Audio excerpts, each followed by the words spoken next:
श्री कृष्णा। राधे राधे। शुक्ल पक्ष की चतुर्थी को वैकुंठ चतुर्दशी कहा जाता है और इस पावन दिन को हरिहर मिलन भी कहा जाता है। हरिहर मिलन के नाम से भी जाना जाता है क्योंकि जब चतुर्मास के समय भगवान में योग निद्रा में विराजमान रहते हैं, तब चतुर्मास के इन 4 महीनों के दौरान सृष्टि का पालन का उत्तरदायित्व भगवान शिव के पास होता है और आज ही के दिन भगवान शिव सृष्टि पालन का भार पुनः श्री विष्णु भगवान को सौंपकर विनम्र भाव से बैकुंठ में श्री हरि से मिलते हैं और फिर कैलाश वापस लौट जाते हैं। इस कारण आज का यह दिन भगवान विष्णु और भगवान शिव को समर्पित है। भगवान शांति, प्रेम और पूर्ण समर्पण का संदेश देते हैं।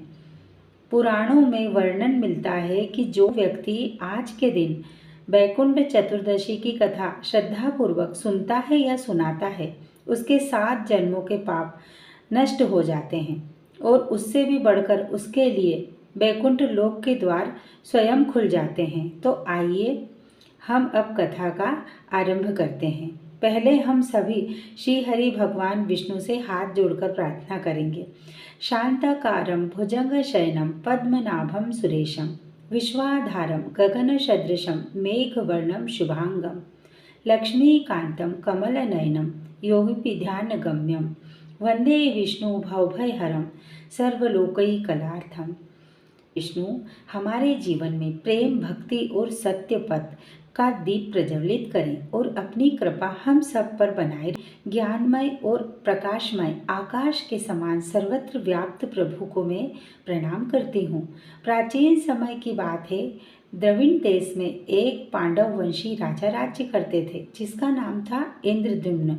वे भगवान की आराधना में, भक्ति में ही अपना अधिकतम समय बिताया करते थे। यद्यपि उनके राज्य में चारों ओर सुख शांति थी, प्रजा प्रत्येक रीति से संतुष्ट थी, प्रसन्न थी, फिर भी राजा इंद्रद्युम्न अपना समय राजकार्य में बहुत कम दिया करते थे। उनका कहना था कि भगवान विष्णु ही मेरे राज्य का कार्यभार संभालते हैं, इसीलिए वे अपने इष्ट देव प्रभु भगवान श्री विष्णु की उपासना में ही सदा लीन रहा करते थे।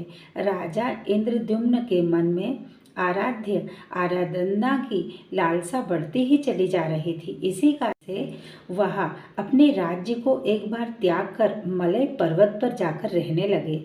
तब उन्होंने अपनी वेशभूषा तपस्वियों के जैसी बना ली। वहाँ रहने लगे और उन्होंने अपनी वेशभूषा तपस्वियों के जैसी बना ली।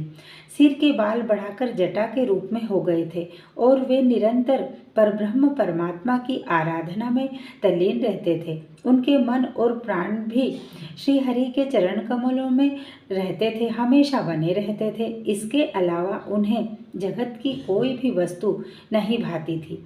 उन्हें राजकोष, प्रजा तथा पत्नी आदि किसी प्राणी या पदार्थ की स्मृति ही नहीं रहती थी, किसी की भी याद नहीं आती थी। एक बार की बात है, राजा इंद्रद्युम्न प्रतिदिन की तरह स्नानादि से निवृत्त होकर सर्वसमर्थ प्रभु की उपासना में लीन थे। उन्हें बाहरी जगत का कुछ भी ध्यान नहीं था। संयोग से उसी समय महर्षि अगस्त्य अपने समस्त शिष्यों के साथ वहां पहुंच गए, लेकिन न प्रार्थना, न अर्थ, न स्वागत। मौन व्रती राजा इंद्रद्युम्न परम प्रभु में ध्यान में विलीन थे, जिस कारण महर्षि अगस्त्य क्रोधित हो गए और उन्हें क्रोधित होकर राजा इंद्रद्युम्न को श्राप दे दिया। इस राजा के गुरुजनों से शिक्षा नहीं ग्रहण की है क्या, और अभिमानवश परोपकार से निवृत्त होकर यह मनमानी कर रहा है, ऋषियों का अपमान करने लगा है। राजा हाथी के समान जड़ बुद्धि है, इसीलिए इसे घोर अज्ञानमय हाथी की योनि प्राप्त हो। महर्षि अगस्त्य भगवत भक्त इंद्रद्युम्न को यह श्राप देकर वहां से चले गए। राजा इंद्रद्युम्न ने भी इसे श्री भगवान का मंगलमय विधान समझकर प्रभु के चरणों में सिर रख दिया। 10 सहस्त्र योजन लंबा, चौड़ा और ऊंचा त्रिकुट नामक पर्वत था। यह पर्वत अत्यंत सुंदर और श्रेष्ठ था। उस पर्वतराज त्रिकुट की तराई में ऋतु नामक ऋतु नामक भगवान वरुण का क्रीड़ा क्रीड़ा करना था। उसके चारों ओर सुंदर दिव्य वृक्ष सुशोभित थे। वे वृक्ष सदा ही पुष्पों और लताओं से लदे रहते थे। उसी क्रीड़ा करना के गहन वन में हाथियों के साथ अत्यंत शक्तिशाली और अमिट पराक्रमी गजेंद्र भी रहा करता था। एक बार की बात है, गजेंद्र अपने साथियों सहित प्यास लगने के कारण बहुत व्याकुल हो गया था। वह कमल की गंध से सुगंधित वायु को सूंघकर एक मन को लुभाने वाली दिशाएं सरोवर के तट पर आ पहुंचा। गजेंद्र ने उस सरोवर की निर्मल शीतल और मीठे जल से प्रवेश किया। पहले तो उसने जल पीकर अपनी सुधा बुझाई, फिर उसी जल में स्नान कर अपने थकान को दूर की। इसके बाद उसने जल क्रीड़ा आरंभ कर दी। वह अपनी सूंड में जल भरकर उसकी फुहारों से हाथियों को स्नान कराने लगा। तभी अचानक गजेंद्र ने सूंड उठाकर चिल्लाना शुरू कर दिया। पता नहीं किधर से एक मगर ने आकर उस गजेंद्र का पैर पकड़ लिया था। गजेंद्र ने अपना पैर छुड़ाने के लिए अपनी पूरी ताकत लगा दी, लेकिन उसका वध नहीं कर पाया। मगर के मुंह में उसका पैर नहीं छूट पाया। उसने स्वामी गजेंद्र को ग्रहग्रस्त देखकर हथिनी, कलम और अन्य जो गज जहाँ पर थे वह कभी व्याकुल हो गए। वे सूंड उठाकर चिंघाड़ने लगे और गजेंद्र को बचाने के लिए सरोवर के भीतर बाहर दौड़ने लगे। उन्होंने पूरा प्रयास किया, लेकिन सफल नहीं हो पाए। वस्तुतः महर्षि अगस्त के श्राप से राजा इंद्रद्युम्न ही गजेंद्र हो गया था और गंधर्व श्रेष्ठ ही महर्षि देवल के श्राप से ग्रह हो गए थे। वे भी अत्यंत पराक्रमी थे। दोनों के बीच में इस प्रकार संघर्ष चलता रहा। गजेंद्र खुद को बाहर खींचता और वह मगर गजेंद्र को भीतर खींचता। सरोवर के गहन वन में हाथियों के साथ अत्यंत शक्तिशाली और अमिट पराक्रमी गजेंद्र भी रहा करता था। एक बार की बात है, गजेंद्र अपने साथियों सहित प्यास लगने के कारण बहुत व्याकुल हो गया था। वह कमल की गंध से सुगंधित वायु को सूंघकर एक मन को लुभाने वाली दिशाएं सरोवर के तट पर आ पहुंचा। गजेंद्र ने उस सरोवर की निर्मल शीतल और मीठे जल से प्रवेश किया। पहले तो उसने जल पीकर अपनी सुधा बुझाई, फिर उसी जल में स्नान कर अपने थकान को दूर की। इसके बाद उसने जल क्रीड़ा आरंभ कर दी। वह अपनी सूंड में जल भरकर उसकी फुहारों से हाथियों को स्नान कराने लगा। तभी अचानक गजेंद्र ने सूंड उठाकर चिल्लाना शुरू कर दिया।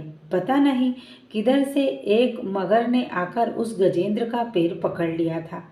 गजेंद्र ने अपना पैर छुड़ाने के लिए अपनी पूरी ताकत लगा दी, लेकिन उसका वध नहीं कर पाया। मगर के मुंह में उसका पैर नहीं छूट पाया।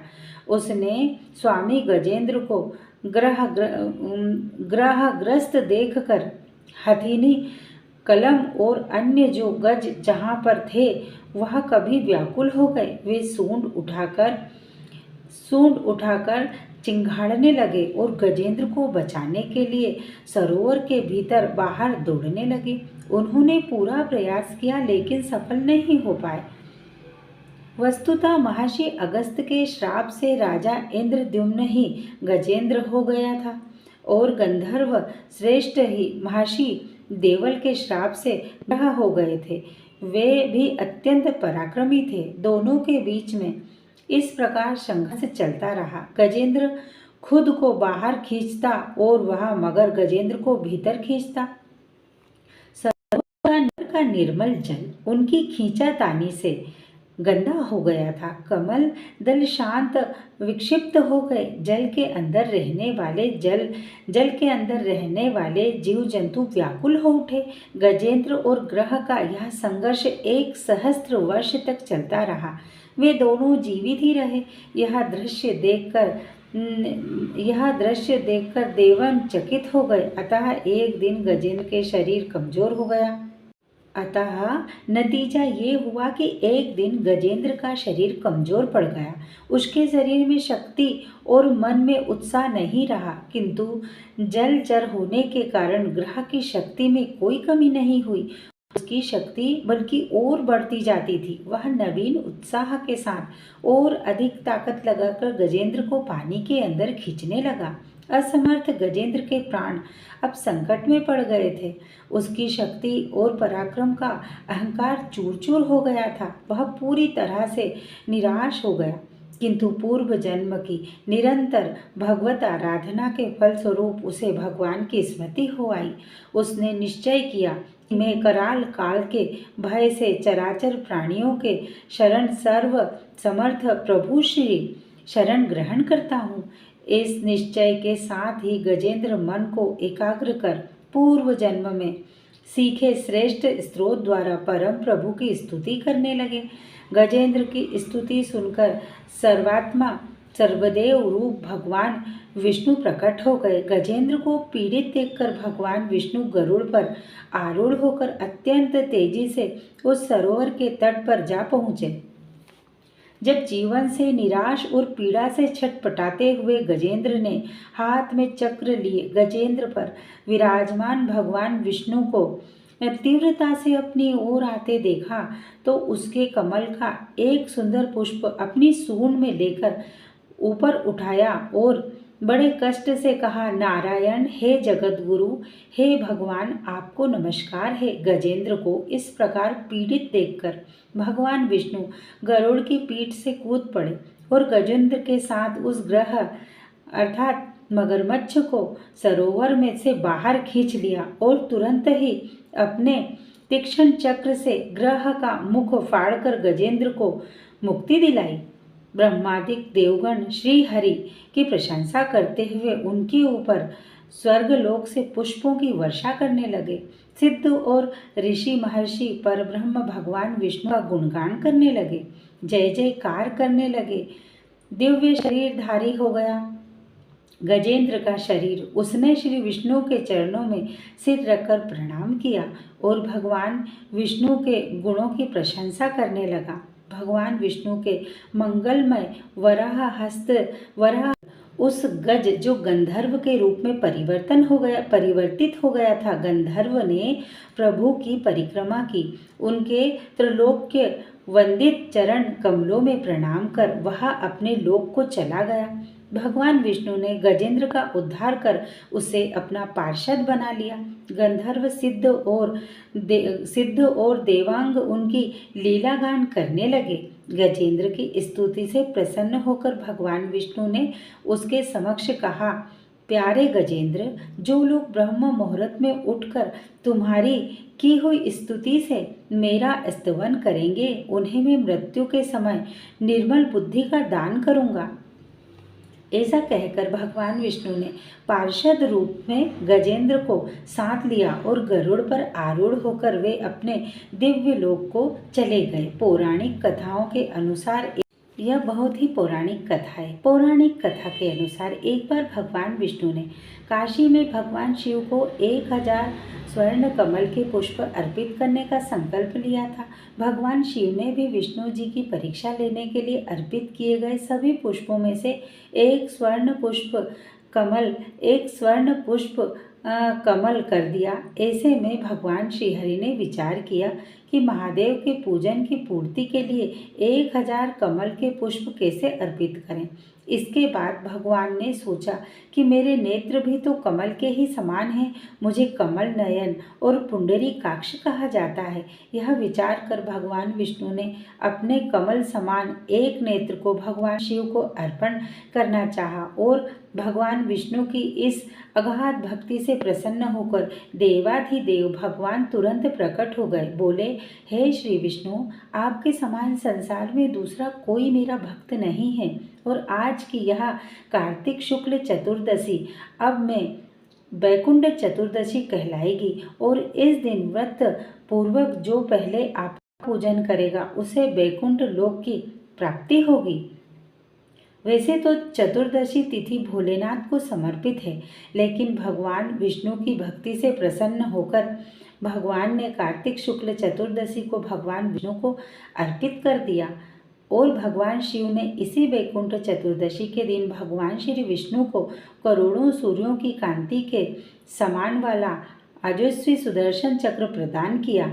श्री विष्णु से कहा कि इस दिन सभी के लिए वैकुंठ के द्वार खुले रहेंगे। मृत्यु लोक में रहने वाला कोई भी व्यक्ति यदि इस व्रत को करेगा तो वह पृथ्वी लोक से सभी सुखों को भोग कर वैकुंठ धाम को प्राप्त करेगा। एक बार की बात है, एक बार नर और नारायण भगवान की तपस्या को देखकर देवराज इंद्र ने सोचा कि यह तप के द्वारा मेरा इंद्रासन छीनना चाहते हैं। ऐसा सोचकर इंद्र ने उसकी तपस्या को भंग करने के लिए कामदेव वसंत और अप्सराओं को भेजा। उन्होंने जाकर भगवान नर नारायण को अपनी तरह तरह की कलाओं के द्वारा तपस्या भंग करने का प्रयास किया, किंतु उनके ऊपर कामदेव और उनके सहयोगियों का कोई भी प्रभाव नहीं हुआ। कामदेव बसंत और अप्सराएं श्राप के भय से थर थर कांपने लगे। तब उनकी यह दशा देखकर भगवान नर और नारायण ने कहा, तुम लोग डरो मत, हम प्रेम और प्रसन्नता से तुम लोगों का स्वागत करते हैं। भगवान नर और नारायण को अभय देने वाली वाणी को सुनकर काम अपने सहयोगियों के साथ अत्यंत लज्जित हुआ। उसने भगवान नर और नारायण की स्तुति करते हुए कहा, प्रभु आप निर्विकार परम तत्व हैं, बड़े बड़े आत्मज्ञानी पुरुष आपके चरण कमलों की सेवा के प्रभाव से काम विजय प्राप्त करते हैं। हमारे ऊपर आप सदैव अपनी कृपा दृष्टि बनाए रखिए। हमारी आपसे यही प्रार्थना है। आप देवाधिदेव श्री विष्णु हैं, आपको हमारा बारंबार प्रणाम। कामदेव की स्तुति सुनकर भगवान नर नारायण प्रसन्न हुए और उन्होंने अपनी योग माया के द्वारा एक अद्भुत लीला दिखाई। सभी लोगों ने देखा कि सुंदर सुंदर नारियां नर और नारायण भगवान की सेवा में लीन हैं। नर नारायण भगवान ने कहा कि तुम इन स्त्रियों में से किसी एक को मांगकर स्वर्ग में ले जा सकते हो, वह स्वर्ग के लिए भूषण स्वरूप होगी। उनकी आज्ञा मानकर कामदेव ने अप्सराओं में से सर्वश्रेष्ठ अप्सरा उर्वशी को ले जाकर स्वर्ग के लिए प्रस्थान किया। उसने फिर देव सभा में जाकर भगवान नर और नारायण की अतुलनीय महिमा के बारे में सबसे कहा, जिसे सुनकर देवराज इंद्र आश्चर्यचकित और भयभीत हो गए। देवराज को श्री नर और नारायण के प्रति अपनी दुर्भावना और अपनी दुष्कृति पर बहुत पश्चाताप हुआ। कहा जाता है, महाभारत के अनुसार केदार और बद्रीनाथ में नर नारायण नाम के दो भाइयों ने घोर तपस्या की थी। इसीलिए यह स्थान मूलतः इन दो ऋषियों के नाम से विख्यात है। दोनों ने केदारनाथ में शिवलिंग और बद्रिका आश्रम में श्री विष्णु भगवान के विग्रह रूप की स्थापना की थी। केदारेश्वर ज्योतिर्लिंग की उत्पत्ति की तथा शिव पुराण में तब आती है जब नर नारायण शिव की आराधना कर रहे होते हैं। भगवान शिव की प्रार्थना करते हुए दोनों कहते हैं कि हे शिव, आप हमारी पूजा ग्रहण करें। नर और नारायण की पूजा आग्रह पर भगवान शिव की विनती सुनकर भगवान शिव स्वतः उस पार्थिव लिंग में प्रवेश करते हैं। इस तरह पार्थिव लिंग की पूजन के समय गुजरता जाता है। एक दिन भगवान शिव प्रसन्न होते हैं और नर नारायण के सामने प्रकट होकर कहते हैं कि उनकी आराधना से अत्यंत प्रसन्न हैं, इसीलिए वर मांगो। तब नर और नारायण कहते हैं, हे प्रभु, अगर आप प्रसन्न हैं तो लोक कल्याण के लिए कुछ कीजिए। भगवान शिव कहते हैं कि कहो, क्या करना चाहते हो। तब नर और नारायण ने कहा कि जिस पार्थिव लिंग में हमने आपकी पूजा की है, उस लिंग में आप स्वयं निवास कीजिए, ताकि आपके दर्शन मात्र से लोगों का कष्ट दूर हो सके। दोनों भाइयों के अनुरोध करने पर भगवान शिव अधिक प्रसन्न हो जाते हैं और देवतागण भी प्रसन्न हुए। केदारनाथ के इस तीर्थ में केदारेश्वर ज्योतिर्लिंग के रूप में निवास करने लगते हैं। इस तरह केदारेश्वर ज्योतिर्लिंग की उत्पत्ति होती है। यह थी यह हमने आपको वैकुंठ चतुर्दशी के दिन सुनी जाने वाली कथाएं सुनाई और इस दिन से सत्यनारायण भगवान की कथा भी पढ़ी या सुनी जाती है। जय श्री कृष्णा। राधे राधे।